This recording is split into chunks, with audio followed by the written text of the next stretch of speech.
Oke, Baik, langsung gue ya Rik, apa lu? boleh. Ya, selamat sore, rekan-rekan semua ya, selamat sore juga Bang Alan ya, narasumber kami. Terima kasih telah meluangkan waktu untuk bergabung di acara Brolink. Ya, jadi ini acara ngobrol-ngobrol santai dengan tema linguistik ya, sekali-kali tentu kita juga mengangkat tema-tema kebudayaan gitu ya. Nah, ini, senang sekali nih Bang Alan sudah meluangkan waktu langsung gitu ya. Ini dari London ya? Bukan dari Riau ya. Nah, ya, ya, jadi Bang Alan ini akan bercerita lah tentang, kebudayaan Melayu gitu ya. Nah, nanti akan kita kaitkan gitu ya dengan metafora yang berakar dari, kebudayaan Melayu dan apa latar belakangnya, dengan contoh-contohnya. Oke, terima kasih juga, Ibu Sonya telah hadir di sini sebagai, Kepala Departemen Linguistik ya, Fakultas Ilmu Pengetahuan Budaya, dan juga ada rekan-rekan kami sekalian di sini. Ya, untuk pertama-tama, saya persilahkan dulu Ibu Sonya untuk memberikan sambutan, di dalam acara Brolink kali ini. Baik, bismillahirrahmanirrahim. Assalamualaikum warahmatullahi wabarakatuh. Selamat sore rekan-rekan yang saya hormati, yang saya sayangi. Selamat pagi untuk Mas Alan yang sudah bergabung dengan kami dari London. Hari ini kami sangat senang karena kedatangan tamu yang luar biasa, yaitu Mas Alan Darmawan, yang merupakan rekan kuliahnya Mas Ari ya? Rekan Oh, kuliahnya, enggak ya? bukan bukan. Bukan? Oh, tapi Oh, pokoknya kita kenalnya waktu ya waktu waktu jadi mahasiswa kan? ya sama-sama dapat beasiswa di AAD, ya itu pertama Oh, kali oke. kami kenalan ya, 2016. Oke, jadi adik awardee nih dua-duanya ya, dua sosok yang luar biasa nih, satu lulusan Jerman, satu lulusan Sama. sama ya, lulusan sama. Cuman Mas Mas Alan mengepakkan sayap, enggak boleh, melanjutkan ke melanjutkan ke SOAS, lalu Mas Ari tetap bersama kami di FIB UI. Ya, Mas Alan akan bicara hari ini mengenai metafora. Risetnya berjudul Metafora sebagai Bingkai bagi Tindakan Sosial dan Produksi Kesenian di Dunia Melayu. Nah, tentu saja ini sebuah topik yang selalu menarik buat kita-kita yang di linguistik ini, karena metafora itu sendiri selalu menggelitik dan selalu membuat orang tuh ingin meneliti itu, karena karena metafora itu bukan hanya soal persoalan bahasa ya, tapi artinya dia juga erat kaitannya dengan persoalan budaya gitu ya, budaya.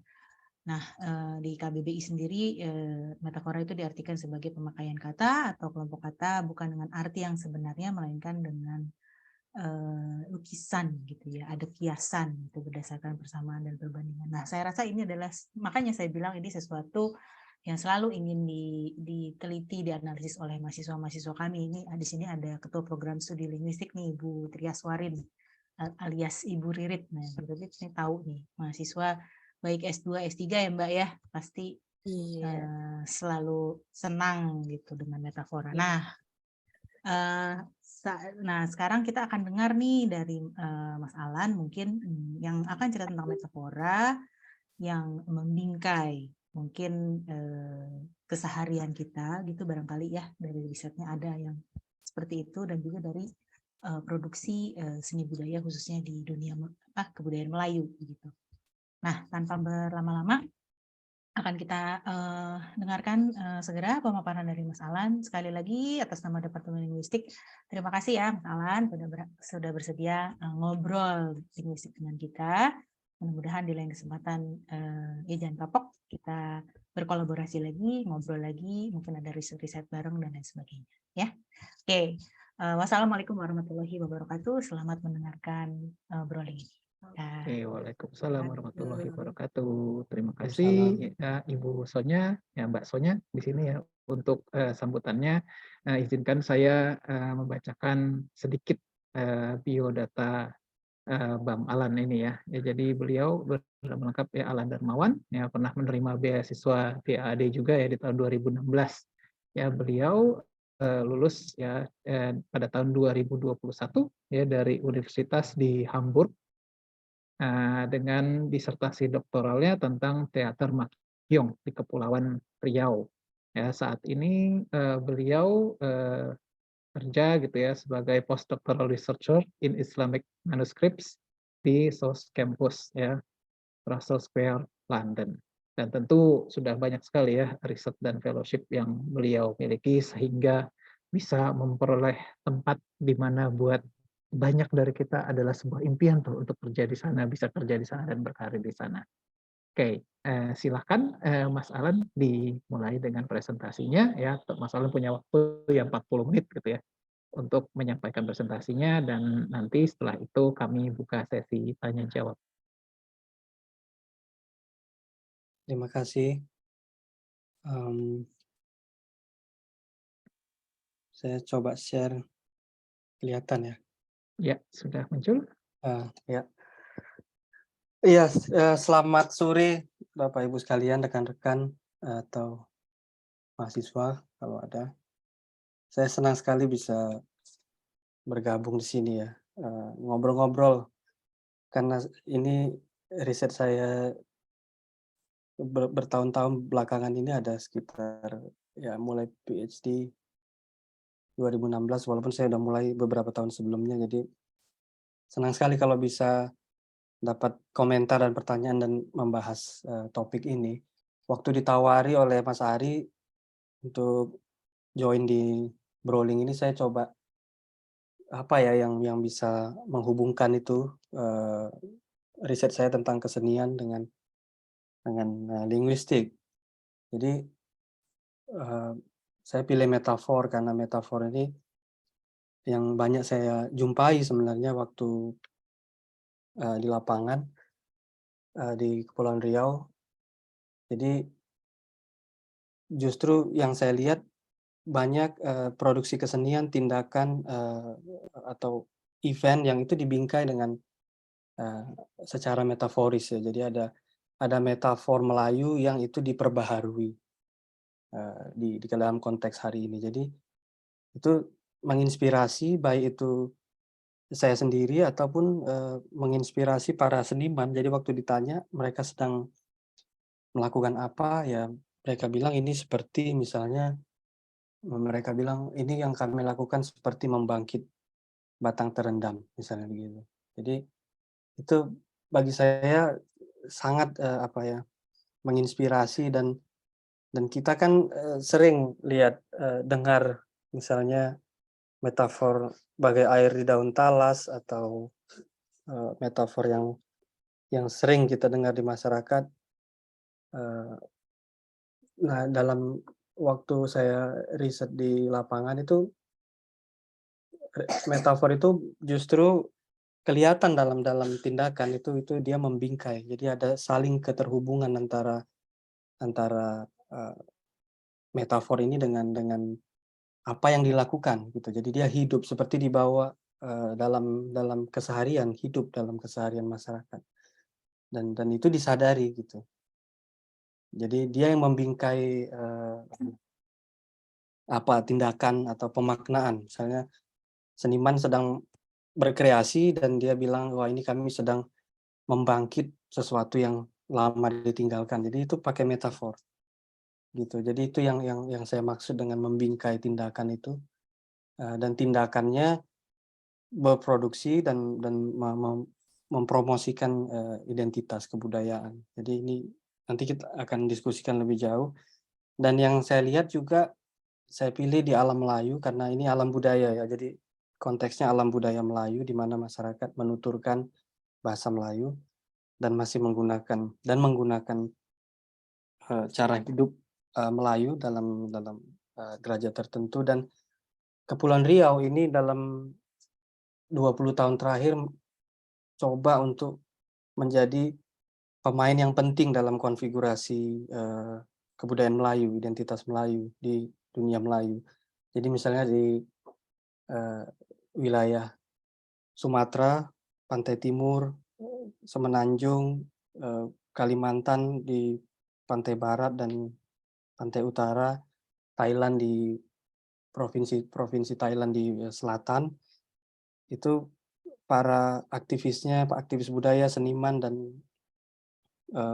komunitas masyarakat di sana punya kesadaran bahwa mereka berbagi warisan budaya dan menggunakan bahasa yang bisa saling mereka mengerti satu sama lain walaupun dialeknya berbeda. Jadi itu yang saya maksud dengan konfigurasi budaya yang disebut di sini dunia Melayu. Dan dalam 20 tahun terakhir itu kelihatan Kepulauan Riau ingin menjadi satu pemain penting juga dalam konfigurasi ini. Artinya siapa yang menjadi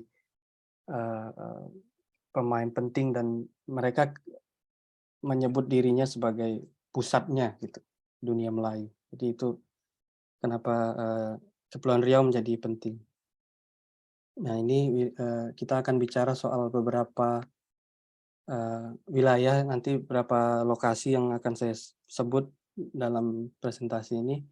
Ada Batam, Lingga, Bintan, Tanjung Pinang, dan ada Pulau Penyengat yang kecil ini. Nah, kita akan lihat dari metafornya dulu, kemudian nanti kita akan kontekstualisasi kira-kira apa sih maksudnya dan konteks apa yang melatarinya, supaya kita bisa memahami apa yang dimaksud oleh si pelaku, misalnya dengan menggunakan metafor ini. Apa maksudnya? Karena metafor seringkali kan memang diperbaharui dalam konteks hari ini ya, untuk mencapai target-target hari ini atau untuk cita-cita masa depan. Jadi dia ada pembaharuan, ada penafsiran baru. Nah, yang paling yang saya taruh sebagai metafor di awal ini negeri kata-kata, dan ini saya pakai sebagai judul disertasi saya.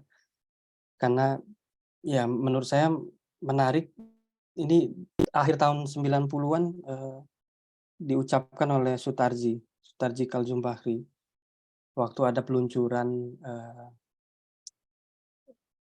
antologi puisi di daerah Lingga di selatan, dan dia sebut bahwa Kepulauan Riau ini negeri kata-kata. Jadi waktu itu memang konteksnya tahun 90-an, tahun 80-an dan 90-an, puisi dan sastra aktivisme itu identik dengan aktivisme di Riau dan Kepulauan Riau. Jadi para aktivis melawan pembangunanisme gitu ya. Jadi dampak dari pembangunan, misalnya deforestasi, perubahan lahan di Riau, ada pertambangan minyak, gas di Natuna, misalnya nikel atau timah, dan pembangunan daerah industri misalnya di Batam itu punya dampak negatif yang dirasakan oleh masyarakat. Jadi para aktivis budaya itu mendorong atau mengkritik ini dengan jalan itu, cara-cara yang kebudayaan ya sebagai instrumennya, termasuk itu di situ produksi kesenian, produksi sastra meningkat, dan itu bentuk kritik, bentuk perlawanan. Dan di situ puncaknya tahun 90-an. Dan ini negeri kata-kata yang dia maksud bahwa disinilah tempat di mana kata-kata itu di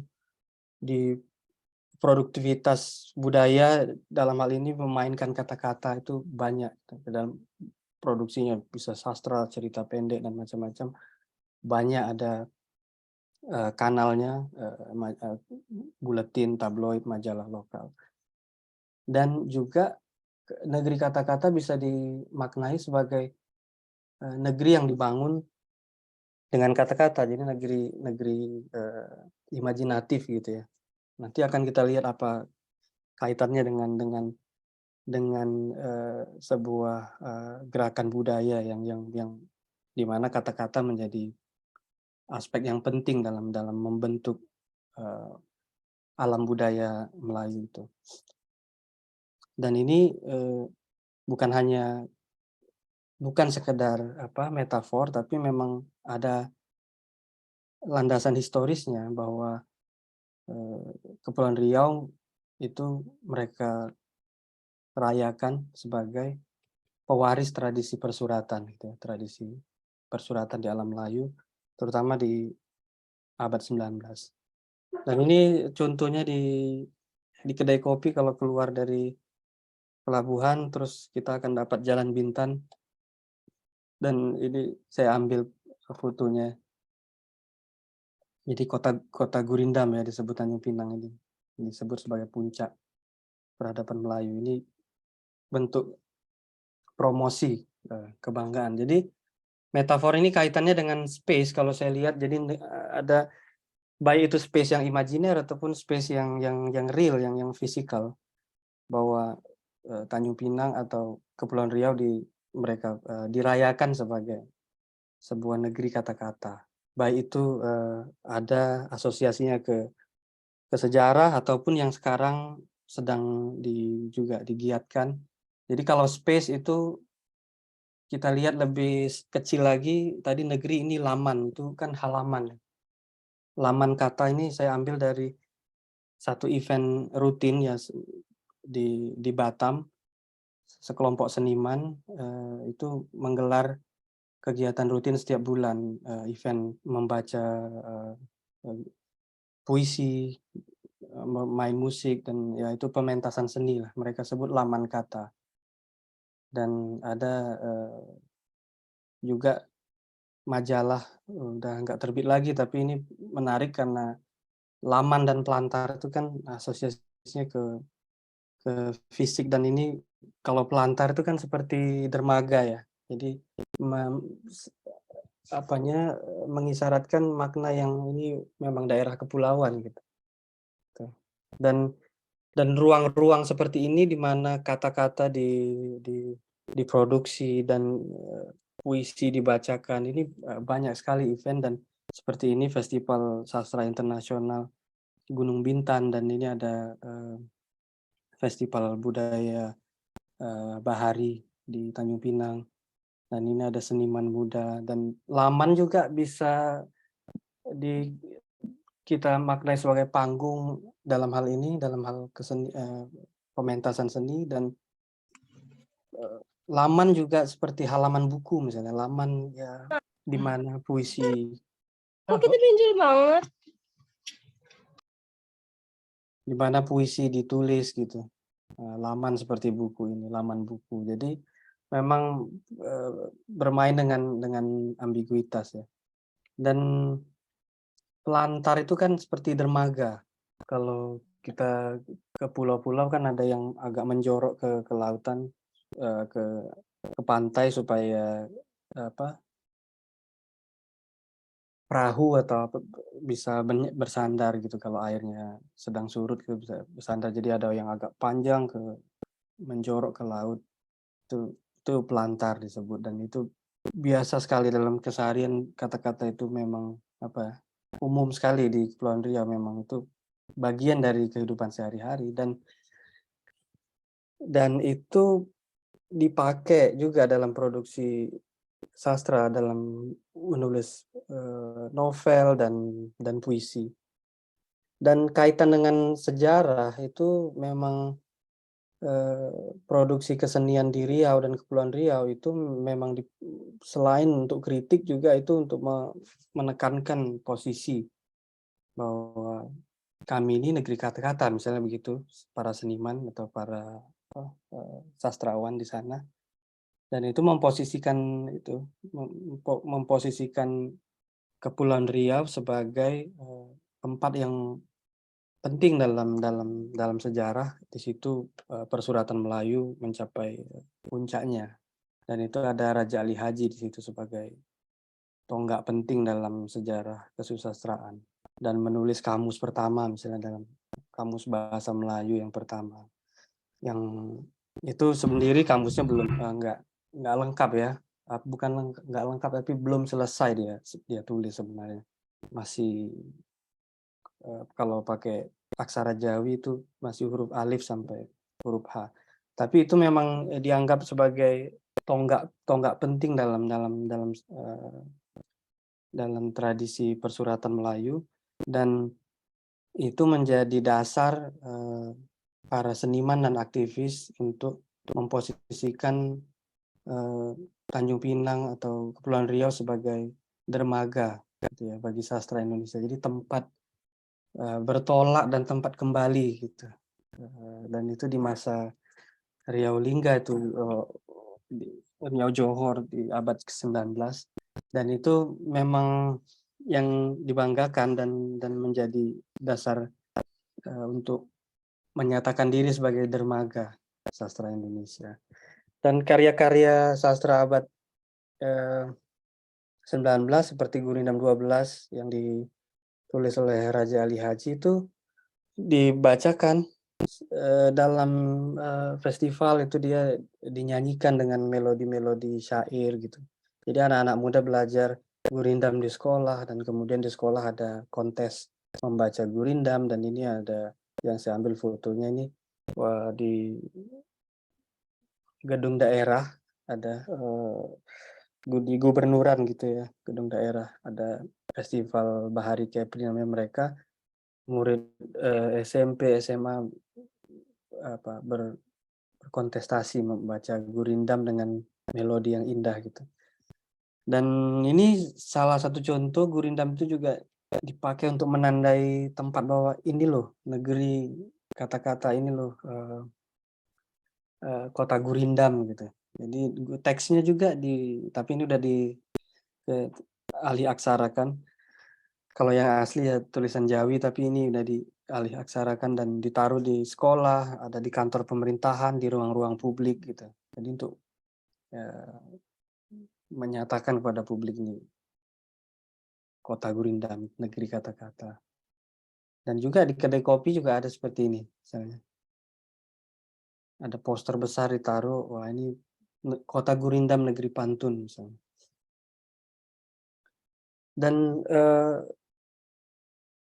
anak-anak muda punya kesadaran ya bahwa beberapa pembicaraan atau perbincangan saya selalu tersirat itu bahwa mereka meneruskan tradisi sastra dari Raja Ali Haji gitu. Jadi ada kesadaran itu bahwa ada keberlanjutan tradisi persuratan. Mereka sebut sebagai penyair muda. Ini contoh profil yang kronologikal ya, dari mulai abad 19 para pengarang penulis seperti Raja Ali Haji, Raja Ali Kelana, Aisyah Sulaiman, dan Tengku Raja Khalid Hitam. Itu mereka taruh sebagai tonggak-tonggak penting, kemudian diurut sampai yang ke hari ini gitu. Dan itu untuk menyatakan bahwa kami penerus gitu, para sastrawannya, para penulis yang sekarang. Dan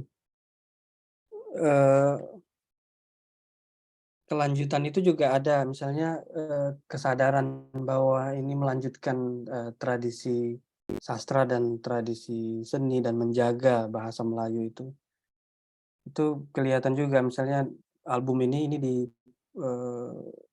diluncurkan di tahun 2017 waktu saya sedang penelitian di sana. Ini Sedayung ini maknanya mereka sebut sebagai sekali dayung. Ini baru mendayung, baru sekali dayungan di lautan warisan budaya, di khazanah sastra dan musik dan tari, kesenian ya. Jadi mereka sebut warisan itu seperti warisan budaya, khazanah budaya itu seperti lautan, dan kita baru hanya mendayung, baru sekali dayungan gitu. Anak-anak muda ini menyatakan dengan merendah diri bahwa yang kita lakukan baru sedikit gitu. Dan inilah bukti perhatian mereka, katanya dalam album ini merupakan napak tilas kembali karya leluhur. Jadi seperti ingin melanjutkan lagi, melihat ke belakang dan mengambil warisan budaya itu, terus kita perbaharui, kita lanjutkan gitu pernyataannya. Jadi memang ada lukisan atau gambaran ruang fisik dan ruang imajiner, dan itu mendorong ini produksi kesenian dan sastra di sana. Dan Yung ini juga diasosiasikan yang ini muda, dan dalam bahasa Inggris keren ya gitu, anak muda pakai young. Terus yung ini juga kalau diucapkan yung sebenarnya sedayung, dayung. Yung itu juga diasosiasikan dengan teater Mak Yung di Kepulauan Riau, yang dalam album ini itu lagu-lagu yang dari Mak Yung itu diproduksi ulang, rearrange jadi lagu yang bisa menjangkau anak-anak muda. Jadi enak didengar anak-anak muda, dan selain itu teaternya juga dimainkan masih sampai sekarang. Justru para pemainnya anak-anak muda, bukan orang-orang tua yang menjaga itu warisannya, tapi anak-anak muda sudah ikut ambil bagian dalam melanjutkan tradisi ini. Dan ini pementasan di Tanjung Pinang dan ini di Lingga tahun 2000, ini 2019, ini 2017. Jadi ini disebut Mak Yung Muda gitu. Jadi maknanya yang tersirat dari situ bahwa ini pelanjut gitu ya, penerus tradisi ini gitu. Dan itu memang ada kesadaran itu ya di kalangan anak muda, sebagian anak muda, bahwa mereka bangga katanya punya ini warisan budaya ini. Dan ada festival yang dibuat setiap tahun mulai 2018, 2019 di satu pulau kecil di sini, yang ini Pulau Mantang namanya. Di sini Mak Yung di awalnya di Kepri dikembangkan, dan sejak tahun 50-an 60-an mulai turun, nggak lagi populer, pelan-pelan hampir dilupakan, tapi sekarang dibangkitkan lagi. Dan ada satu slogan yang dinisbatkan ke Hang Tuah biasanya, tak Melayu hilang di bumi gitu ya. Dan itu menginspirasi mereka buat slogan baru namanya takkan Mak Yung hilang di Mantang gitu. Jadi ada ini tersirat, ada kekhawatiran akan kehilangan, tapi jangan sampai kehilangan tradisi ini, dan kita apalagi kita tampilkan lagi, kita regenerasikan lagi gitu.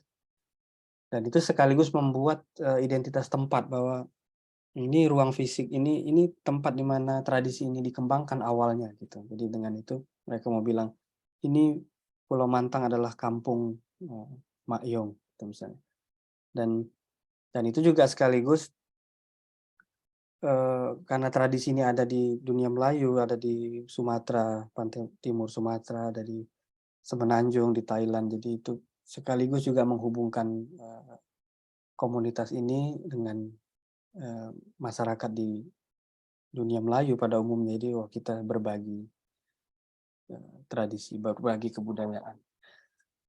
Dan yang produksi kesenian yang seperti ini sering disebut sebagai upaya membangkit batang terendam. Kalau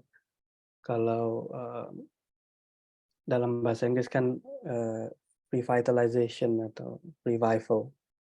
Jadi membangkit sesuatu yang sudah ditinggalkan, sudah dilupakan itu. Jadi seperti upaya yang keras untuk menegakkan kembali misalnya batang yang terendam di lumpur atau terendam di sungai atau di air atau di lubuk misalnya. Jadi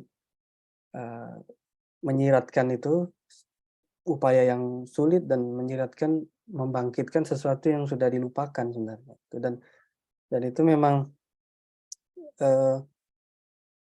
metafor yang produktif sekarang di Kepulauan Riau. Contohnya ini Sultan Mahmud. Jadi Kabupaten Lingga itu merayakan penganugerahan gelar pahlawan ke Sultan Mahmud III. Ini Sultan Riau Lingga Johor Pahang waktu itu di abad ke-18 dan 19. Dan waktu itu Lingga, terutama kota Dai yang sekarang jadi ibu kota kabupaten, itu dulu tempat kedudukan ini Sultan ini. Dan Sultan ini diusulkan tahun 2017 ditetapkan sebagai pahlawan nasional, dan itu dirayakan. Jadi Lingga ingin menyatakan ke publik bahwa kami penting gitu. Lingga ini penting dulu sebagai tempat kedudukan raja dan sebagai pusat pemerintahan di alam Melayu gitu. Jadi itulah yang mau dibangkitkan, dan dengan merayakannya itu dengan ya itu kesenian dan kebudayaan lokal ya. Makanan, tari-tarian, seni pertunjukan dan eh, macam-macam lagi yang dipentaskan di sana. Itu ada sekitar 15 hari festival, dan itu gunung ini sebagai simbolnya. Jadi ini sengaja ditaruh begini.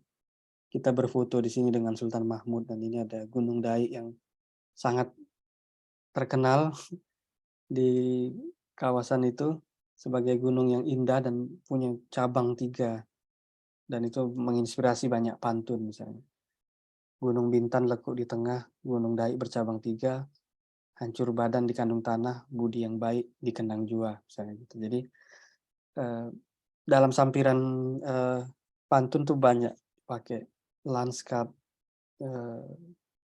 tadi vegetasi, dan ini lokasinya.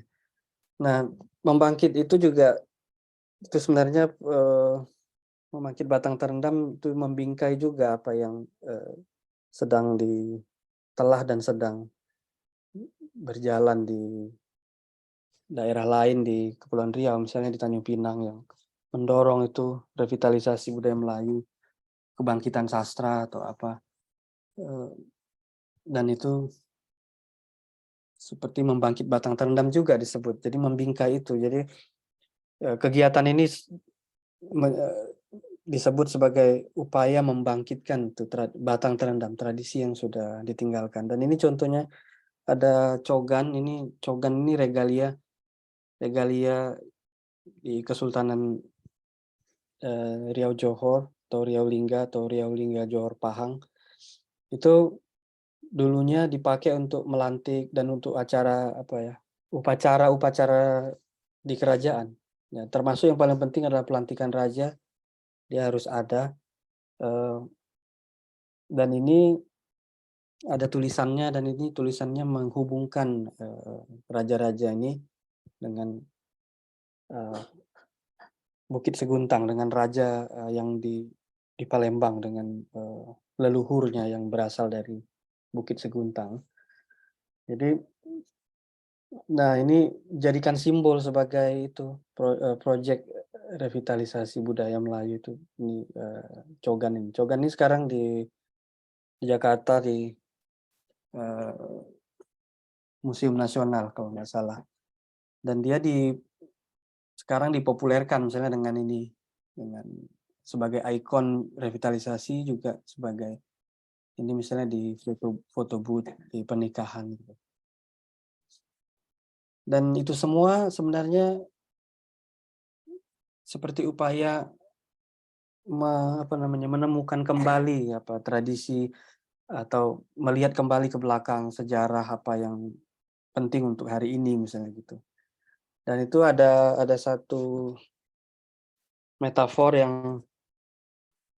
yang sebenarnya tersebar di dunia Melayu, sesat di ujung jalan, balik ke pangkal jalan. Tapi ini memang konteksnya sedikit berbeda karena ada unsur baru. Jadi ini membangkit kerajaan Bentan yang dulu di abad ke-13 pernah ada kerajaan itu katanya di Pulau Bintan. Dan sudah lama sebenarnya nggak kelihatan, nggak muncul, lalu ini coba dibangkitkan kembali dan melantik sultan yang baru namanya Huzrin Hud, dan itu untuk juga merayakan Bintan sebagai ibunda Kesultanan Melayu katanya. Jadi sebagai pangkalnya gitu ya, pangkal dari dinasti Melayu selanjutnya, misalnya di Melaka, Johor, dan Riau Lingga. Karena ini mengikut migrasi ya dari Bukit Seguntang, dari Palembang ke Bintan, terus ke Singapura, Melaka, turun ke Johor, Riau, dan Lingga. Jadi Bintan sendiri mempromosikan diri sebagai itu pangkalnya atau ibunya gitu, ibunda Kesultanan Melayu. Jadi sesat di ujung jalan balik ke pangkal jalan ini di kamusnya Wilkinson ada, saya temukan, dan memang waktu itu memang waktu saya membuat edisi filologis dari teater itu kan banyak metafor yang sebenarnya jadi contoh ya, banyak di dalam kamus itu. Jadi dalam kamus Wilkinson banyak contoh-contoh metafor di dunia Melayu. Jadi sesat di sini, kalau di sini dimaknai sebagai apa? Sesat di ujung jalan itu dimaknai sebagai meninggalkan apa ya, ajaran agama, dan ini sebagai upaya untuk kembali ke jalan yang ke pangkal jalannya. Pangkal jalan adalah jalan yang menurut tuntunan agama gitu misalnya. Jadi kebangkitan Kesultanan Bintan itu juga membawa seperti usaha untuk menekankan kembali pentingnya ajaran agama, dan salah satunya ini dengan menggunakan koin dinar dan dirham dalam pertukaran misalnya gitu. Ini sultannya. Dalam wawancara di film dokumenter yang saya buat, judulnya ini filmnya Malay Identity on Stage. Jadi dia menceritakan tentang apa pentingnya ini koin ini, dan itulah yang dia maksud, kembalilah ke ajaran agama. Ini contoh saja ya. Dan ini kalau ini dirayakan sebagai ibunda Kesultanan Melayu Bintan. Nah, ini Lingga merayakan dirinya sebagai ibundanya, Bunda Tanah Melayu. Yang itu tahun 90-an akhir juga munculnya. Jadi ada festival sastra, ada residensi penyair dan sastrawan ya, penulis dari seluruh dunia Melayu kumpul di sana di Lingga, dan mereka residensi di sana, tinggal bersama masyarakat dan menulis. Dan kesannya adalah yang mereka tulis itu seperti kembali ke pangkuan ibunda gitu katanya, karena mereka mengaku betapa kayanya gitu ya, secara kebudayaan, banyak tradisi yang nggak ada di tempat lain katanya, ada di situ, dan pengalaman auralnya yang mereka dengar tuh, dialeknya misalnya, itu sangat menyentuh mereka. Jadi itu ya dipakai istilah itu, jadi sekarang dijadikan gelar untuk Lingga sebagai Bunda Tanah Melayu, dan dirayakan misalnya melalui festival dan banyak kegiatan budaya, membuat landmark secara fisik, mau diwujudkan juga ada tempat. Nah, ini bukunya diterbitkan tahun 2000 itu, acaranya itu namanya Perkampungan Penulis Melayu se-Asia Tenggara yang dibuat oleh Gapena. Gapena ini gabungan penulis nasional Malaysia, dan UNRI, waktu itu ada Pusat Studi Melayu. Dan dulunya disebut Dai itu ya, kota itu, sebagai ibunda ke Tanah Melayu, tapi diperluas sekarang jadi Lingga, dan diperluas lagi sekali lagi jadi Kepri, Kepulauan Riau sebagai ibunda Tanah Melayu. Dan itu menyiratkan makna itu. Waktu penulis-penulis ini, kontributornya menerbitkan ini, dalam itu ada saja, ada cerita pendek, ada travelog bilang bagaimana mereka memuji orang-orang di Dai. Dan itu sebagai pengakuan eksternal juga ya, jadi bukan hanya pernyataan sepihak, tapi ada orang lain yang bilang bahwa itu juga Dai itu ibunda, atau Lingga sebagai ibunda Tanah Melayu. Nah, saya mau tutup nanti supaya kita bisa diskusi. Kita tadi lihat metafor yang diinspirasi oleh tumbuhan atau vegetasi atau lanskap atau ruang atau lingkungan fisik. Gimana itu seperti pelantar, seperti negeri, supaya batang terendam misalnya, pangkal dan macam-macam. Dan ada metafor yang diangkat dari hubungan itu, relasi orang tua dan anak, ibunda, kesultanan atau bunda dan lain-lain. Dan ini produktif metafor ini, jadi memang hidup dalam keseharian, dalam tindakan, memang diwujudkan gitu. Perwujudannya kelihatan.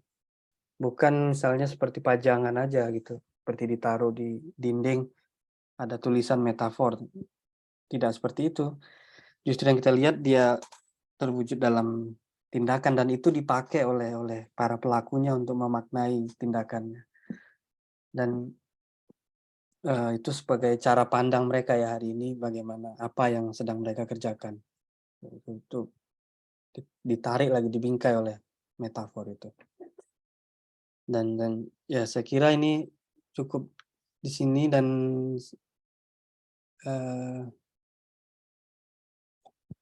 terima kasih sudah menyimak dan saya harap bisa berdiskusi. Terima kasih, saya kembalikan ke Mas Ari. Dikembalikan. Wah, ini metafora bukan dikembalikan. Kembalikan. Padahal tidak pernah dipinjam ya. Ya, oke, terima kasih banyak ya Bang Alan ya untuk presentasinya gitu ya. Buat kita nih sesuatu yang apa ya? Nggak tahu ya, ini tergantung kita hidupnya di mana gitu ya. Kalau kata orang Jerman tuh tergantung Lebensweltnya lah, hidupnya di mana. Nah ini tuh karena akar bahasa Indonesia tuh bahasa Melayu gitu ya, pasti banyak lah metafora-metafora ya yang berakar dari bahasa Melayu yang akhirnya masuk ya ke dalam bahasa Indonesia dan kita kenal secara luas. Oke, kami persilahkan dulu ya kepada teman-teman di sini yang mau menanyakan kepada Bang Alan ya, silakan bisa menanyakan langsung. Wah, Ibu Sonya sudah mau bertanya nih. Oke, nanti kita bisa langsung saja ya, Ibu Sonya ya. Nanti pertanyaan lain bisa menyusul. Terserah, Hari, gimana enaknya? Oh, kalau di film ada terserah kamu boy. Ini aku bukan boy. Ya, silakan Ibu Sonya. Santai aja. Santai aja ya. Oke, terima kasih Mas Alan atas pemaparan risetnya yang sangat menarik. Saya secara pribadi berterima kasih kepada Mas Alan yang telah memperkenalkan saya kepada daerah di Kepri yang namanya Lingga. Terus terang baru pernah dengar dari Mas Alan. Terus saya juga langsung buka-buka ini kan, langsung browsing kan, dan saya sampailah pada websitenya Kabupaten Lingga. Saya juga sangat terkejut melihat tampilan websitenya ini keren banget loh. Jadi teman-teman kalau iseng silahkan lihat-lihat website resmi Kabupaten Lingga. Kita disuguhi pemandangan alam yang luar biasa. Lalu kemudian ada slogannya nih Kabupaten Lingga ini yang sangat metaforis. Bertingkap alam, berpintu ilahi. Benar ya Mas ya? Bertingkap alam, berpintu ilahi gitu ya. Tingkap apa tingkap? Tingkap nggak tahu, coba apa Nah, tuh. itu dia tuh. Kalau di Indonesia nggak dipakai sih. Nggak dipakai di masyarakat, dalam bahasa Indonesia kayaknya nggak produktif ya. Tapi di Kepri saya rasa dipakai. Tingkap tuh jendela. Oh, makanya terus kemudian berpintu ilahi itu ya, bertingkap alam, berpintu ilahi gitu ya. Oke. Ya, seperti saya bilang gitu, biasanya kalau sebuah daerah pemerintahan gitu kan biasanya ada slogannya kayak di Bogor misalnya Kabupaten Bogor misalnya Tegar Beriman gitu kan, atau mana gitu. Nah, ini saya baru melihat bahwa memang metafora itu sudah ya memang dekat ya sama kehidupannya orang Melayu gitu. Nah, pertanyaan saya mungkin seperti ini Mas Alan. Dari penelitiannya Mas Alan, apakah bisa dikatakan bahwa memang pada kenyataannya masyarakat Melayu itu memang lebih banyak menggunakan metafora dibandingkan kebudayaan lain di Indonesia? Bisa tidak dikatakan seperti itu? Saya belum bisa menyatakan karena studinya nggak komparatif ya. Jadi agak sulit untuk menyatakan. Saya justru mau bilang bahwa dalam kebudayaan lain di Nusantara juga banyak metafor. Betul. Ya. Dan itu memang salah satu cara untuk menyimpan pengetahuan sebenarnya. Ada storage-nya dulu tuh ya dalam bentuk itu, dan itu kan sangat apa ya? Biasanya tuh maknanya punya layer, punya lapisan, dan itu menyimpan banyak. Jadi dia bisa, istilahnya kalau dia wadah tuh bisa banyak masuk ke situ dan bisa ditarik ke dalam konteks yang lain. Jadi ada istilahnya dalam teori linguistik antropologi misalnya, ada teori entextualization. Jadi ada proses di mana dari kenyataan, dari fakta atau dari pengalaman tuh ditarik, diabstraksi jadi teks. Jadi ada proses entextualization, jadi teks yang itu bisa ditarik dari konteks aslinya dan bisa direkontekstualisasi ke dalam konteks yang baru. Gitu. Misalnya membangkit batang terendam, ya itu bisa jadi memang asalnya ya dari pengalaman kan, gimana sulitnya membangkit itu, tapi dia di entextualization, jadi diabstraksi dan detach, jadi ditarik dari konteks lokalnya, kemudian bisa dipakai ke konteks lain, direkontekstualisasi dalam konteks yang lain, dan itu produktif, dan itu bisa memberi satu pemaknaan, bisa memaknai, bisa dipakai untuk memahami situasi misalnya seperti telur di ujung tanduk misalnya kan. Apa ya situasi ini ya gitu misalnya. Ya kalau sulit menjelaskannya ya, ini rumit ya seperti telur di ujung tanduk misalnya. Orang langsung terbayang, oh ya sulitnya, betapa sulitnya ya. Kalau telur di ujung tanduk itu mana bisa tegak misalnya gitu. Jadi karena saya fokus di kajian di alam Melayu, jadi saya kurang. Tapi kalau misalnya kita mau sedikit ya yang dekat dengan alam Melayu, misalnya alam Minangkabau itu ada membangkit batang terendam misalnya. Oh, ada juga ya. Ada. Jadi membangkit batang terendam kalau dalam bahasa Melayu, dalam bahasa Minang membangkit batang terendam. Itu ada.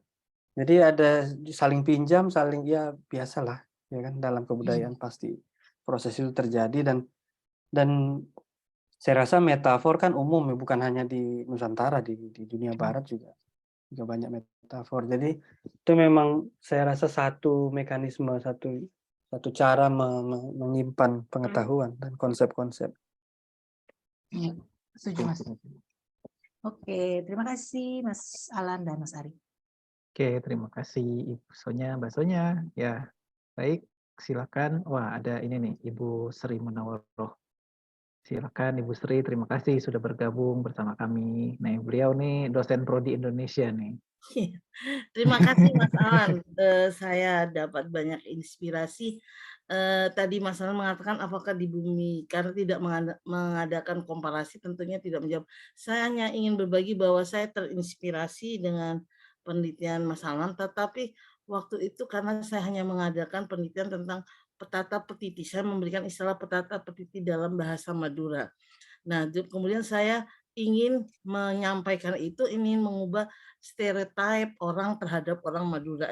Orang kalau mendengar kata Madura itu pasti image-nya seperti apa. Jadi saya gali potensi petata petiti, ya tentunya petata petiti banyak mengandung metaforis yang banyak menyuguhkan segala. Contohnya ini Mas, yang agak mirip dengan yang disampaikan oleh Mas, abental ombak asapo angin, berbantalkan ombak, berselimutkan angin.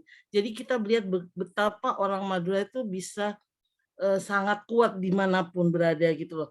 Sampai ombak saja untuk dibuat sebagai sesuatu kenyamanan begitu Mas ya. Jadi berbantalkan ombak, berselimutkan angin. Jadi ganasnya lautan dianggap sesuatu yang menjadi biasa. Ternyata setelah saya teliti, memang metaforis yang ada di Kepulauan Madura itu membuat orang Madura itu sepertinya nggak tahu malu dimanapun dia bekerja, menjual barang bekas, menjual sate dan sebagainya.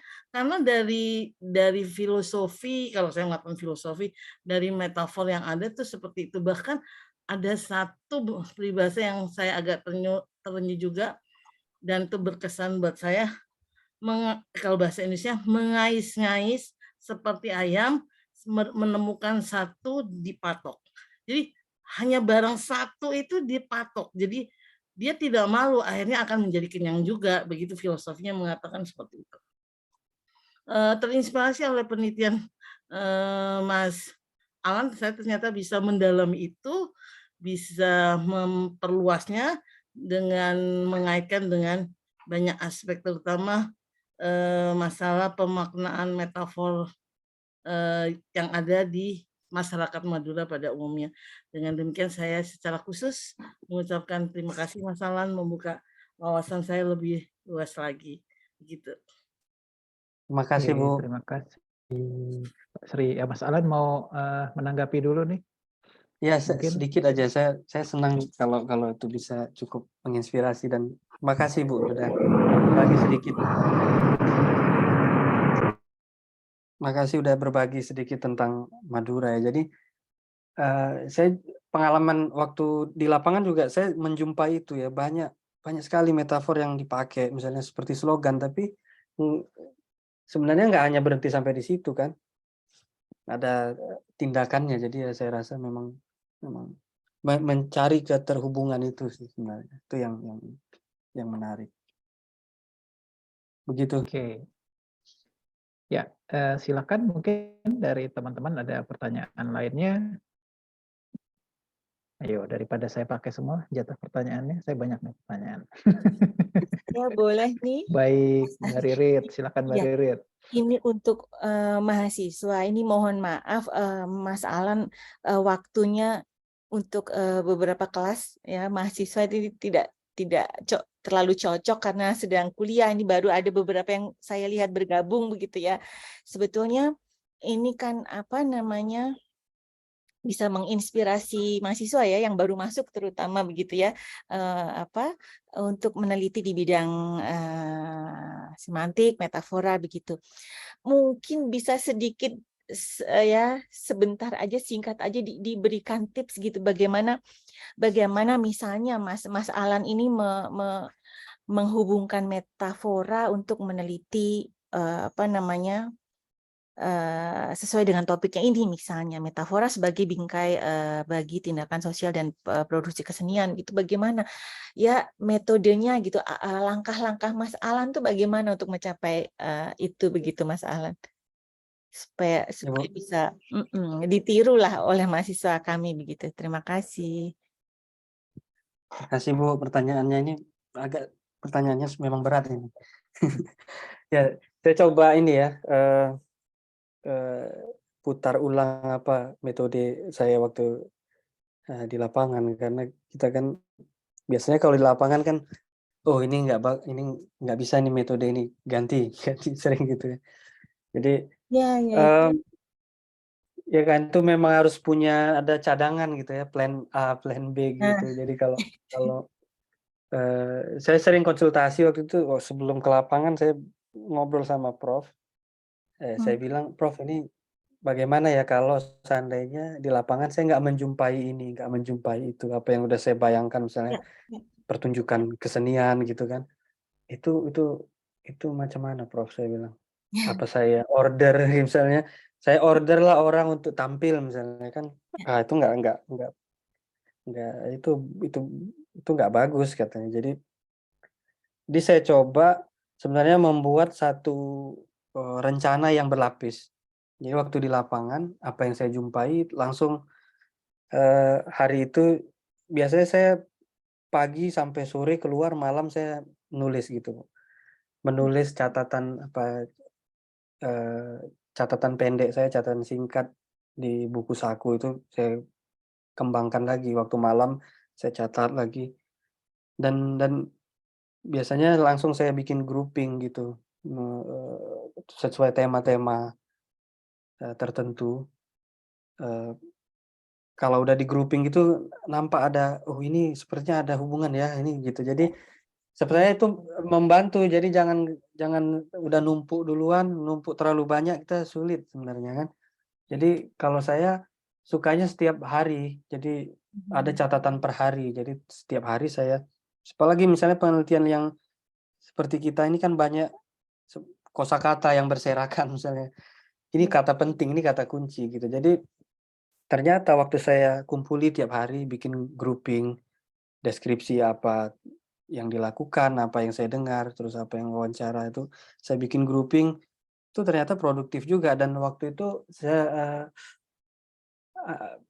ada satu metode yang saya bikin cadangan metode-metode untuk gimana membingkai semua ini gitu. Karena kan biasanya kan fakta kan selalu berserakan, Iya, scatter. iya. Ya, jadi gimana membuatnya sistematis dan bisa itu. Dan saya teringat, oh ada istilah dalam metode dalam antropologi linguistik misalnya, follow the idioms. Jadi kita itu waktu itu saya ikuti kata-kata ini gitu. Waktu kira-kira informasi atau data yang saya kumpulkan, catatan saya lumayan, terus bisa juga ini follow the idioms. Jadi saya langsung cari kalau ada kata ini ikuti terus gitu. Misalnya kata, jadi kayak berburu kata sebenarnya istilah ininya ya, istilah sehari-hari kita kayak ya kata yang mendorong atau yang menggerakkan kita itu kata. Misalnya saya riset studi lapangan 3 kali. Jadi yang pertama itu belum punya di bulan-bulan awal 2 bulan 3 bulan pertama belum didorong oleh metafor. Tapi di bulan-bulan terakhir saya 6 bulan pertama, kedua 3 bulan, yang kedua 3 bulan, yang ketiga 2 bulan, jadi 6-3-2 kalau nggak salah. Jadi ada itu dorongan itu. Jadi saya cari itu, saya kejar kalau ada kata-kata ini langsung cari gitu. Jadi akhirnya jadi itu follow the idioms. Kalau itu jadinya kita didorong atau yang mengarahkan kita itu kata-kata itu, apalagi orang linguistik ya harusnya follow. Jadi kata-kata itu saya punya itu indeks juga. Jadi di dalam catatan ada indeks kata-kata yang mau saya kejar gitu. Jadi dan seringkali kan kalau kita baca penelitian di Indonesia kan coba menafsir gitu. Ini maknanya apa gitu kan. Kalau kata maknanya apa. Sebenarnya ya kalau kita tanya orang dia menjelaskan makna misalnya gitu. Itu juga yang dipakai oleh Herman von der Waal waktu menyusun kamus bahasa Melayu Belanda. Dia minta tolong Raja Ali Haji misalnya untuk menjelaskan kata-kata, dia buat list. Itu dalam surat-suratnya kan ada. Dia buat list kata ini apa artinya. Tapi yang lebih sebenarnya yang menarik juga kalau kita lihat tuh dalam perbuatan gitu. Jadi kata bukan hanya kita minta penjelasannya, tapi atau metafor kita minta penjelasannya, ini apa ya maksudnya Pak? Situasi nyata ya. Ya tapi ada juga perwujudannya sebenarnya. Kalau kita amati orang, oh ini ya maksudnya. Oh, Ya. ternyata itu ada dalam tindakannya gitu. Oh, Itu saya rasa Bu, kalau itu bisa sampai ke situ ya menarik sih. Lihat itu hidup dia. Jadi kata-kata itu memang hidup, bukan hanya alat kan, bukan hanya alat komunikasi, tapi ya hidup juga. Itu kira-kira gitu Bu, teknis ya soal Iya. metode kan. Iya, iya. Iya, baik, Mas Alan, terima kasih. Jadi intinya kalau di awal mengalami kesulitan, pantang menyerah ya, harus dan langsung harus apa namanya, kalau menemukan langsung dikategorikan begitu-begitu ya, dipikirkan ya tadi seperti yang kata Mas Alan bilang ya. Terima kasih banyak Mas Alan. Ya. Oke, baik. Terima kasih Mas Alan, Mbak Ririt. Ada lagi mungkin yang mau bertanya? Silakan. Wah, tadi keren tuh ya. Kata-katanya berserakan. Wah, itu kan metafora juga tuh ya. Kalau berserakan berarti harus disusun ya, bukannya disapu terus dibuang. Itu nanti nggak jadi meneliti namanya. Oke, ada lagi mungkin? Oke. Mengalir aja kalau ada Mas Ari atau Oh ya, tuh sama mengalir juga ini ya, air. Kata-katanya bagaikan air. Ya, kalau orang Jerman bilang kalau di dalam bahasa Indonesia tuh orang ngomong terus tuh kayak beo gitu ya. Kalau orang Jerman bilang itu ngomong terus kayak air terjun. Kayak kata-katanya mengalir. Iya. Oke, ya mungkin Mas Alan ini agak sedikit di luar linguistik yang tadi menurut saya agak menarik adalah justru keseniannya ya, menggunakan bahasa Melayunya itu muncul dari kalangan anak-anak muda sekarang kan. Waktu itu ya sebelumnya kita sempat berbincang-bincang ya di tahun 80-an itu merupakan bagian dari perlawanan di mana Jakarta gitu ya, pemerintah pusat itu menentukan kebijakan ini itu yang mendesak lah masyarakat lokal di sana ya, yang kehilangan kebudayaannya, alamnya ya, jati dirinya. Nah, ini ketika anak-anak muda ini melakukan aksi lagi membangkit batang terendam. Ya. Nah, kita juga bisa, saya baru paham tuh ketika dijelaskan, oh ini apa sih? Karena kalau kita cuma dikatakan membangkit batang terendam, ini maksud metaforanya apa gitu. Oke, sekarang paham ya bahwa dia membangkitkan lagi tuh nilai-nilai yang dulu sudah ada, ya kebesaran yang dulu sudah ada. Kan kalau tenggelam kan kita tidak bisa lihat ya. Nah ini dibuat muncul lagi ke permukaan. Nah kita ya udah metafor tuh muncul ke permukaan. Sesuatu yang tenggelam oleh keadaan, oleh waktu dimunculkan lagi ke permukaan supaya bisa dilihat. Apa sih yang memotivasi anak muda ini? Ada peristiwa apa atau kejadian apa atau mungkin ada seniman tertentu yang menginspirasi mereka sehingga yang muncul sekarang anak-anak mudanya masalah. Wah ya ini konteks besar nih sebenarnya ya, apa yang dan ini cukup ada banyak, nggak hanya faktor tunggal kalau pertanyaan Mas Ari, apa yang mendorong itu dan apa yang mau mereka capai sebenarnya, misalnya gitu. Jadi kalau kita pakai periode politik tadi seperti Mas Ari bilang di Orde Baru misalnya ada pembangunan, misalnya yang tadi saya sebut ada pertambangan gas, minyak dan macam-macam, perkebunan yang itu menggeser orang-orang Sakai, Petalangan atau apa yang di Riau dan di Batam misalnya industri menggeser orang-orang lokal. Itu ada perlawanan, ada semacam kritik atau perlawanan masyarakat lokal dan itu ekspresinya melalui sastra dan seni biasanya. Umumnya itu kita bisa lihat jejaknya dalam penerbitan berkala misalnya, tabloid atau buletin lokal.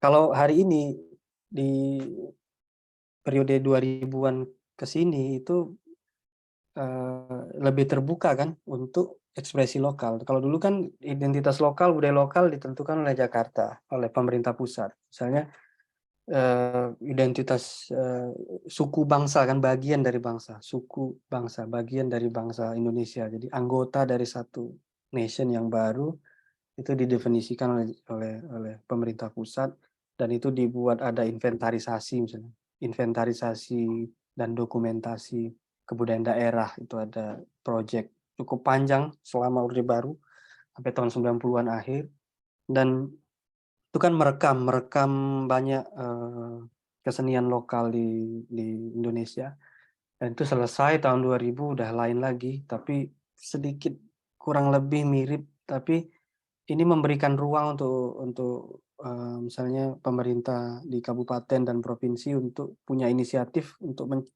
saya rasa ini bentuk dari pendefinisian ulang apa yang dulu dilakukan oleh Jakarta oleh pemerintah pusat kan ya itu yang punya rencana dan yang melakukan itu dari sana dari Jakarta dan ini sekarang dengan desentralisasi pemerintah lokal bisa karena dulu yang kalau kita lihat di atlas anak SD atlas sekolah itu kan biasanya ada masyarakat ini mana misalnya Riau atau Kepulauan Riau, masyarakat Sumatera Utara, Aceh atau masyarakat Madura itu ada atau Jawa Timur gitu ada misalnya pakaian tradisional senjata dan rumah adat itu selalu itu dibuat. pendefinisiannya. Dan itu sekarang kan coba oleh inisiatif lokal lebih banyak kan untuk mendefinisikan itu lagi. Misalnya proyek dokumentasi banyak dilakukan oleh pemerintah lokal dan ada upaya untuk menemukan ulang. Jadi apa yang dulunya nggak masuk dalam radar itu pemerintah pusat, sekarang pemerintah lokal mendorong itu. Dan itu ada usaha juga untuk selain mendefinisikan kebudayaan lokal yang itu dijadikan representasi resmi, misalnya kabupaten atau kota atau provinsi, itu juga untuk promosi budaya, misalnya untuk pariwisata. Jadi promosi pariwisata lokal misalnya. Sekarang kan berlomba untuk mendorong pariwisata lokal untuk ekonomi dan mendorong mengundang banyak pengunjung gitu. Dan itu ada dorongan juga dari pemerintah lokal untuk mempromosikan pariwisata, dan di situ banyak seniman bisa ikut.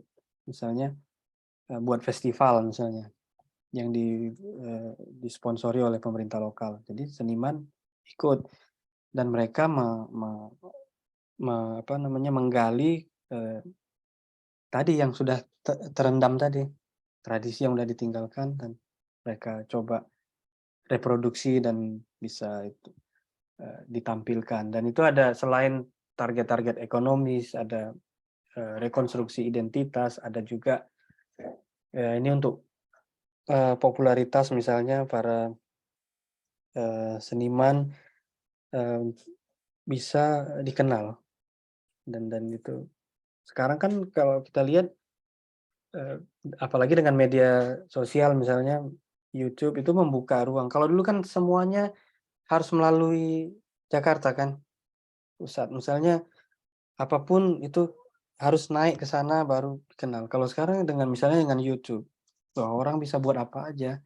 Misalnya kesenian atau lagu-lagu tradisional yang direproduksi ulang, dikemas bagus dan masuk kanal YouTube bagus. Jadi ada banyak target, dan ini perubahan-perubahan yang cepat sekali ya sekarang ini. Jadi ini mendorong produktivitas juga, dan di sini kebudayaan lokal dijadikan sebagai satu sumber untuk penciptaan seni, misalnya gitu. Itu ada aspek itu, jadi ada perayaan itu juga, pasca itu masih ada, pasca Orde Baru. Ada juga faktor teknologi yang sekarang memudahkan, ada aspek ekonomi, promosi wisata. Jadi ada banyak sebenarnya, banyak dimensi yang itu mendorong produktivitas di tingkat lokal. Baik. Ya, terima kasih banyak ya Bang Alan ya, karena dari Medan ya. Jadi saya panggilnya Bang. Kalau di Hamburg apa? Let's. Bro. Ya, itu di Inggris ya. Ya, terima kasih banyak ya telah meluangkan waktu bersama kami. Ya, ini sudah hampir 20 menit dari jadwal yang kita tetapkan. Ya, sayang sekali juga teman-teman tadi ada kuliah ya, jadi banyak yang bentrok. Terus muncul di tengah-tengah, mau nanya mungkin takut ya. Ini janji udah dibahas, ntar ditanya lagi gitu. Ya, buat teman-teman yang baru hadir, silahkan nanti bisa dilihat ya apa yang disampaikan oleh Bang Alan ini di channel YouTube-nya LLL. Atau mungkin nanti kalau tertarik lagi dengan kebudayaan Melayu gitu ya, mau meneliti bahasa Melayu seperti apa, mungkin bisa boleh ya hubungi Bang Alan ya. Silakan.